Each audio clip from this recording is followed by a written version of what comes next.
Hi friends, स्वागत है आपका अपने YouTube channel cricket talk with Sumit पे, जहां पर हम क्रिकेट की एक इन डेप्थ एनालिसिस करते हैं और अपनी एक व्यू पॉइंट रखते हैं जो भी गतिविधियां क्रिकेट फील्ड पर हो रही होती हैं या फिर क्रिकेट फील्ड के बाहर हो रही होती हैं। तो आज हम बात करेंगे अफगानिस्तान वर्सेस पाकिस्तान की जो ट्राई नेशन सीरीज चल रही है यूएई दुबई में। वहां पर पाकिस्तान को एक करारी शिकस्त मिली है, करारी हार मिली है। और पाकिस्तान जो ये अफगानिस्तान टीम है ना, ये एक नासूर बन के रखा हुआ है, ये एक तलवार बन के रखी हुई है पाकिस्तान क्रिकेट बोर्ड के ऊपर। क्योंकि ये वो टीम है ना जो पाकिस्तान को रेगुलर बेसिस पे हरा रही है, चाहे वो T20 हो चाहे वो ODI हो। और वो जब तक आप रेगुलर किसी टीम को, बड़ी टीम को आप नहीं हराएंगे ना, आपको वो दर्जा नहीं मिलेगा।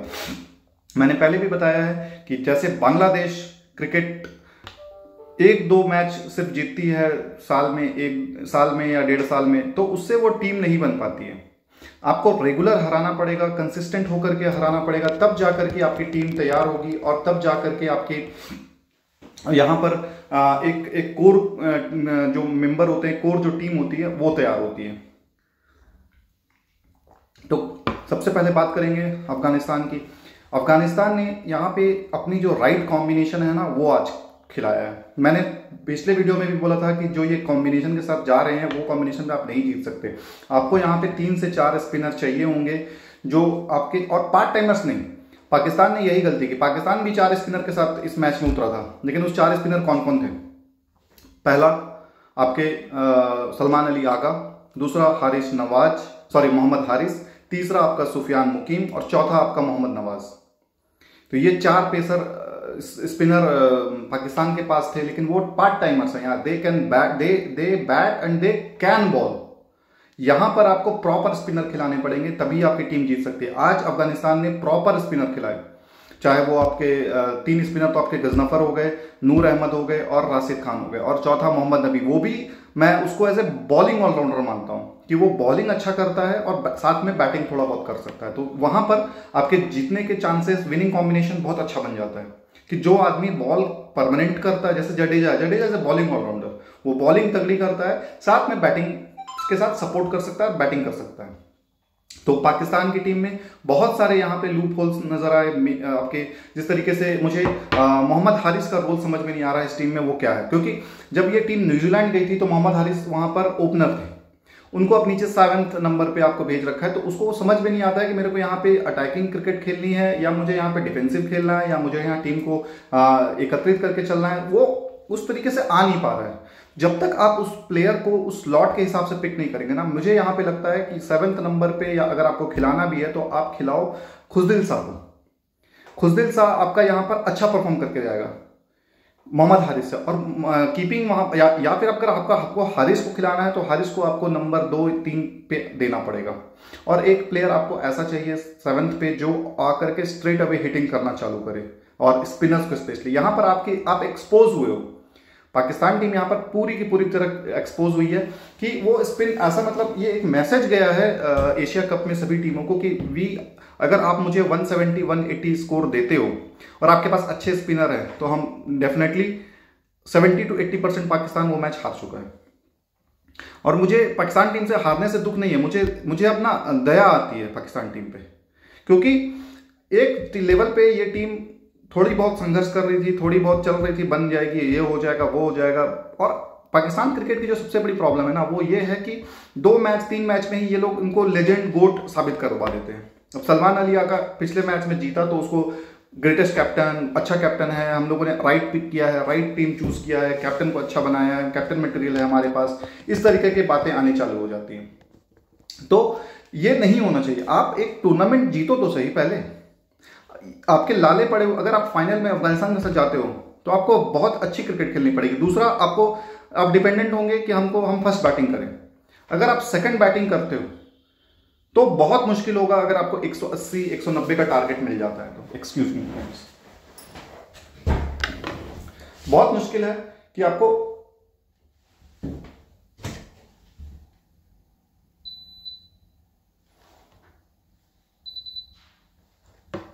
तो यहां पर हमें यह देखने की सबसे ज्यादा जरूरत है कि हमने किस तरीके से टीम मेंबर्स चुने हैं, टीम प्लेयर्स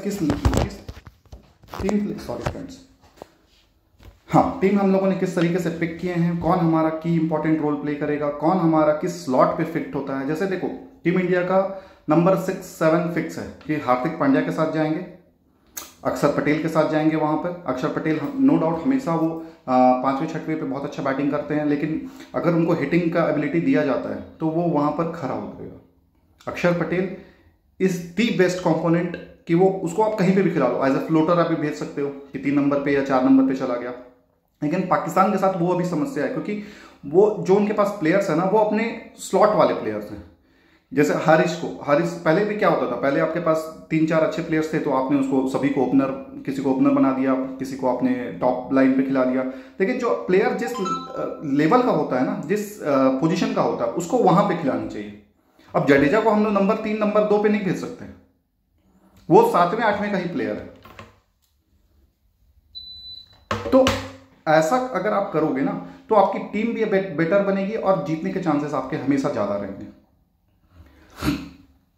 कल अफगानिस्तान ने बहुत अच्छी बैटिंग की, स्पेशली उनके सदीकुल्ला अटल, और क्या क्लास बैट्समैन है यार। मतलब मैं फैन हो गया उस प्लेयर का। मुझे पहले लग रहा था कि गुलबदीन नैब को उसकी जगह पे या फिर रसूली की जगह पे होना चाहिए था, लेकिन सदीकुल्ला अटल ने जिस तरीके से बैटिंग किया है या जिस तरीके से परफॉर्म किया है, वो देख करके लगता है कि यार ये कॉम्पैक्ट प्लेयर है और ये किसी भी गिवन डे पे रोकना भी जानता है और मारना भी जानता है। इसी तरीके के प्लेयर्स होने चाहिए।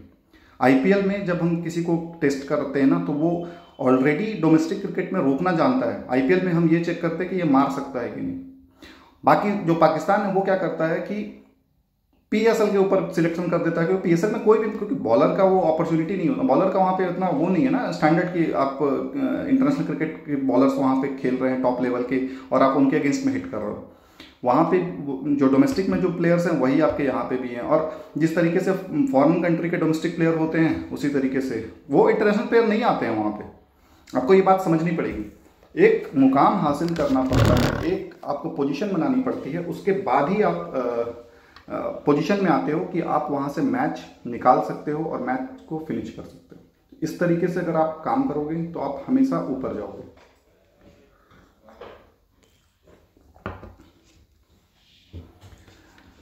उसके बाद बात करते हैं आपके इब्राहिम ज़दरान की। इब्राहिम ज़दरान यहाँ पर बहुत ही की रोल प्ले करने वाला है, क्योंकि अफगानिस्तान में जितने भी प्लेयर्स हैं ना, सब हार्ड हिटिंग प्लेयर्स हैं। तो इब्राहिम ज़दरान का यहाँ पर रोल बहुत इंपॉर्टेंट हो जाता है कि वो शीट एंकर का रोल प्ले करे, और कल उसने वही किया। शीट एंकर का रोल प्ले किया, 38 बॉल पे 50 बनाया। उसके बाद थोड़ा सा उसने स्ट्राइक हिटिंग करने की भी कोशिश की, और उसके बाद वो फिर इस लेवल पे चला गया कि वहाँ पर वो नथिंग टू लूज था। 45 बॉल पे 65 के आसपास उसने किया, 38 बॉल पे 50 था वो। तो अब अगली 7 बॉल पे उसने 15 रन स्कोर किए, तो वो मैटर कर, उसके लिए उतना नहीं। लेकिन फिर भी अफगानिस्तान के पास लूप होल है, मिडिल ऑर्डर उनका कंसर्न है, क्योंकि करीम जन्नत, अजमत उस तरीके का फॉर्म में नजर नहीं आ रहा। अजमतुल्ला भी कभी भी किसी भी पोजीशन पे बैटिंग कर सकता है, लेकिन करीम जन्नत मुझे अभी भी लग रहा है, डाउट है कि वो उस पोजीशन को डिजर्व नहीं करता है जिस पोजीशन को उस पर खिला रहे हैं। करीम जन्नत को यहाँ पे ड्रॉप करके एक अच्छा क्वालिटी का आपको मिडिल ऑर्डर बैट्समैन लाना पड़ेगा। चाहे वो इनका एक प्लेयर होता था नजीबुल्ला ज़दरान, मुझे लगता है कि वो कहीं खो गया। वो भी बहुत अच्छा लेवल का हार्ड हिटिंग बैट्समैन था और अच्छा खेलता था। हसमतुल्ला जजई एक प्लेयर होता था इनका ओपनर, उसको भी आप ट्राई कर सकते हो कि हसमतुल्ला जजई हो गया या फिर आपका गुरबाज हो गया, और तीसरे नंबर पे आपके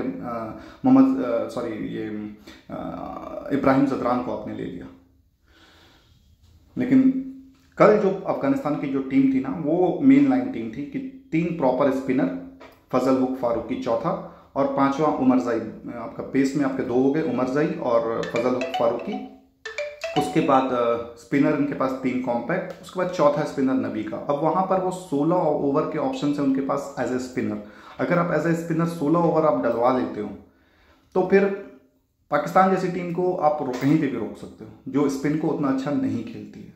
पहले ये खेलते थे, लेकिन इनके पास खुद वो उस लेवल के स्पिनर नहीं है। और आप जब देख रहे हो कि सामने वाला प्लेयर जो है वो 3-4 स्पिनर्स के साथ जा रहा है, तो आपके पास भी तो वो आर्सेनल है, आपके पास भी तो वो पोटेंशियल है कि आप भी स्पिनर्स के साथ जा सको। आपके पास स्पिनर के तौर पे अबरार अहमद है, आप उसको किस लिए लेकर के गए हो?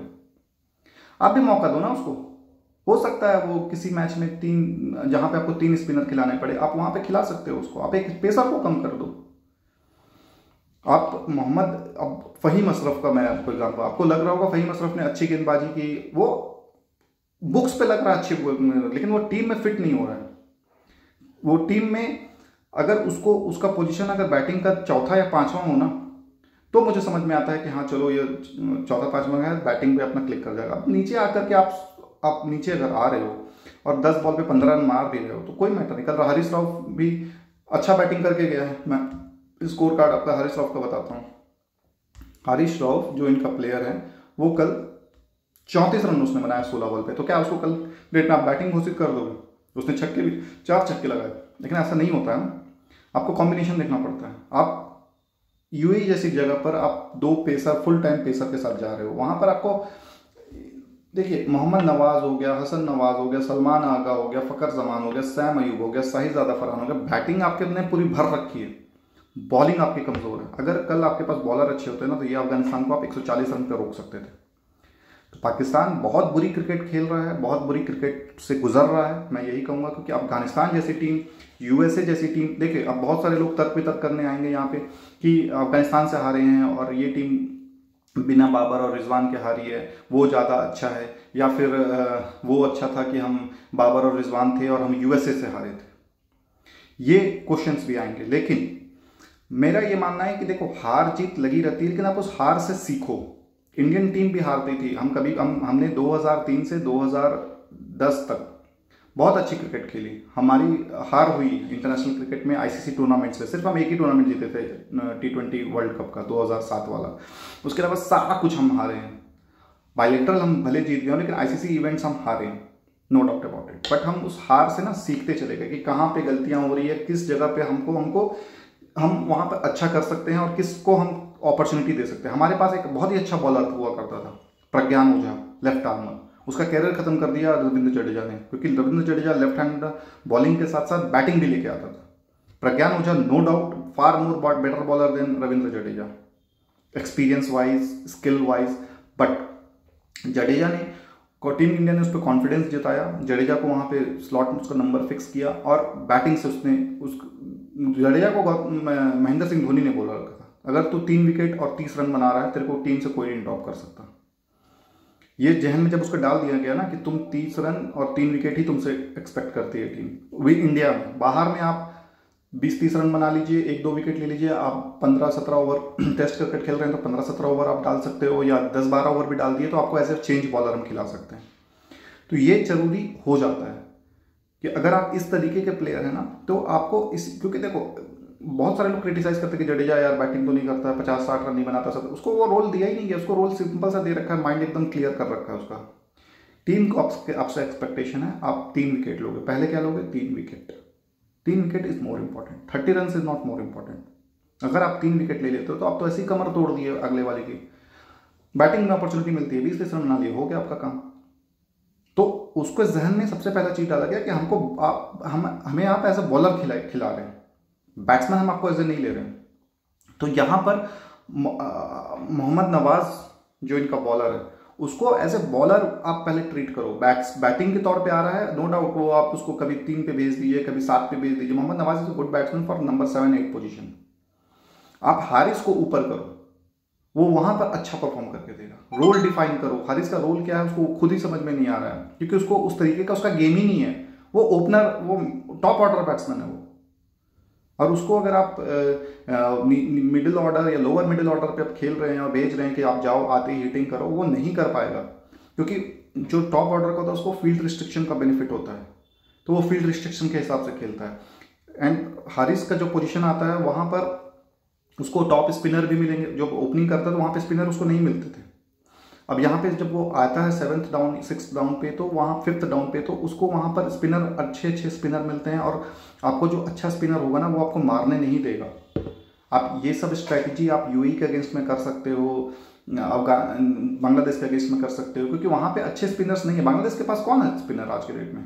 एक रिसाद हुसैन है जो मुझे लगता है कि न्यू आया है, वो थोड़ा बहुत अच्छा लेग स्पिनर करता है। बाकी कोई उनके टॉप ऑर्डर के मोहम्मद एक मिराज हुआ करता था, लेकिन वो भी पिट जाता है। अभी उसका फॉर्म अच्छा चल रहा है इसलिए बॉलिंग अच्छा कर रहा है, लेकिन वो एज ए बॉलर मुझे कभी भी उस तरह नहीं थ्रेटनिंग नहीं लगा कि हाँ जैसे नूर अहमद है, वो आपको 2 से 3 विकेट निकाल के देगा।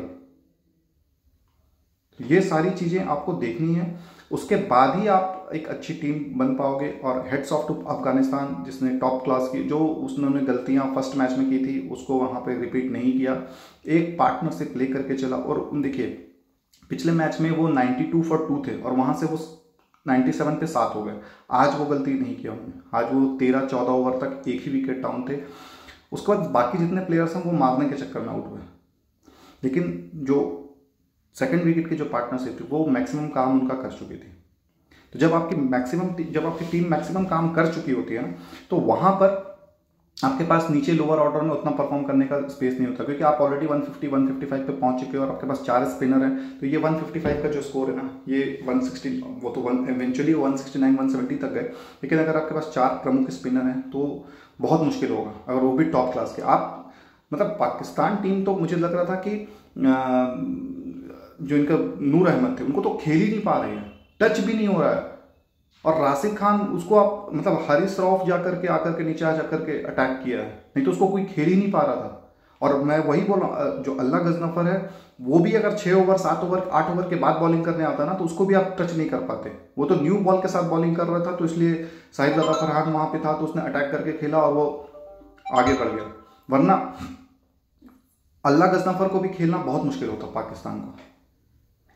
पाकिस्तान को यहाँ पे एकत्रित होने की ज़रूरत है, एक ग्रुप होने की ज़रूरत है और सबको रोल डिफाइन करने की ज़रूरत है, कौन उस रोल पे फिट बैठता है। मुझे अभी भी लग रहा है मोहम्मद हारिस टॉप ऑर्डर के बैट्समैन हैं, नीचे मिडिल ऑर्डर या लोअर ऑर्डर पर उनको आप चांस दे रहे हो, वो गलत कर रहे हो। खुशदिल साहब उसकी जगह पे बेटर ऑप्शन है। फरहाद आप साहिबजादा फरहान से आप स्कीपिंग करवा सकते हैं, अगर वो कीपिंग करने को रेडी हैं तो हारिस को ड्रॉप करिए, खुशदिल साहब को लाइए उस पोजीशन पे, या फिर मोहम्मद हारिस को आप ऊपर पोजीशन पे दें, 3rd नंबर पे दें। फ़खर जमान लास्ट 3 मैच से कुछ भी नहीं चल रहा, अब वो पता नहीं किस कब चलेगा क्या चलेगा उसको। वो देखिए वो सिर्फ बैटिंग करते हैं। फ़खर जमान फॉर्म में नहीं है, उसको ड्रॉप करिए, उसकी जगह पे आप हारिस को ले आइए और नीचे आप खुशदिल साहब को करिए। एक नंबर 7 पे एक उस तरीके का बैट्समैन चाहिए आपको जो उस पोजीशन को होल्ड करता, उस पोजीशन पे ही खेलता हुआ आ रहा है, तब जाकर के आपकी टीम कॉम्बिनेशन राइट बनेगी, नहीं तो डन एंड डस्टेड। और मुझे देखिए, मैं पाकिस्तान हो चाहे अफगानिस्तान हो, मैं क्रिकेट के ऊपर बात करता हूँ। क्रिकेट जो अच्छा खेलेगा वो अच्छा बताया जाएगा, जो खराब खेलेगा वो खराब बताएगा, चाहे वो पाकिस्तान हो, अफगानिस्तान हो, बांग्लादेश हो, जिम्बाब्वे हो, कीनिया हो, युगांडा हो, यहाँ पे क्रिकेट की बात होगी। इंडियन टीम फार मोर बेटर टीम है पाकिस्तान से, तो है, उस पर नो डाउट है। और ये जो हार पाकिस्तान को मिली है, इससे बाकी सभी टीमों को एक मैसेज जाएगा कि पाकिस्तान को कैसे चुप कराना है, पाकिस्तान को कैसे बीट करना है। Pakistan is never a good chaser entire career में, मैं ले लूँ, वो हमेशा एज ए टारगेट सेट करके बॉलिंग वाइज, जैसे आप उन्होंने चैंपियंस ट्रॉफी जीता 2017 का, वहाँ पे भी वो फर्स्ट बैटिंग किया था उन्होंने। वर्ल्ड कप 1992 का जीता, वहाँ पे भी वो फर्स्ट बैटिंग ही किया था। 2009 का जो आईसीसी का जो वर्ल्ड कप फाइनल था T20 का, वहाँ पर वो अच्छे चेस किया था उन्होंने, शाहिद अफरीदी और शोएब मलिक का अच्छा पार्टनरशिप लगा था और वहाँ से वो मैच जीते थे। लेकिन वो बार बार वो नहीं अपना पा रहे हैं। आपको अच्छी वर्ल्ड बेस्ट टीम बनना है ना, तो सबसे पहले तो दिमाग से आपको ये निकालना है कि बैटिंग फर्स्ट बैटिंग सेकंड ये सब कुछ नहीं होता जो ऑस्ट्रेलिया करती थी। ऑस्ट्रेलिया 90s के दौर में या 2000 के दौर पे टॉस जीते हारे उससे मैटर नहीं करता था, मैटर उसका ये था कि एटीट्यूड कैसा है, हमको मैच जीतना है, चाहे हम बैटिंग करें बॉलिंग करें। सेम इंडिया का जब ये ऑरा आया तो इंडिया को भी फर्क नहीं पड़ा कि हम बैटिंग करें बॉलिंग करें, हमको मैच जीतना है। जैसे आपका चैंपियंस ट्रॉफी में तो आप देख लो, वो चेस करते हुए भी जीते, डिफेंड करते हुए भी जीते, चाहे वो सेमीफाइनल हो या फाइनल हो। तो आपको स्लॉट के हिसाब से टीम पिक करना है, पोजीशन के हिसाब से टीम पिक करना है और रोल डिफाइन होना चाहिए कि इसका क्या रोल है, किसको क्या हमको निकलवाना है। अगर आप ये चीज़ सेटल करते हो तभी आप मैच जीत सकते हो। बहुत ही बुरा परफॉर्मेंस था पाकिस्तान का। हेड्स ऑफ टू अफगानिस्तान, जिसने अपना जो स्टेचर है या जो लीग है वो और ऊपर किया है।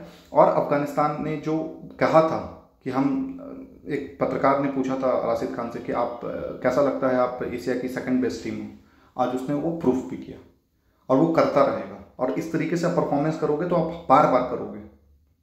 तो with that I am signing off. Till then आप अपना ख्याल रखिए, मिलते हैं कल एक नए एपिसोड पे। जय हिंद, जय भारत, वंदे मातरम।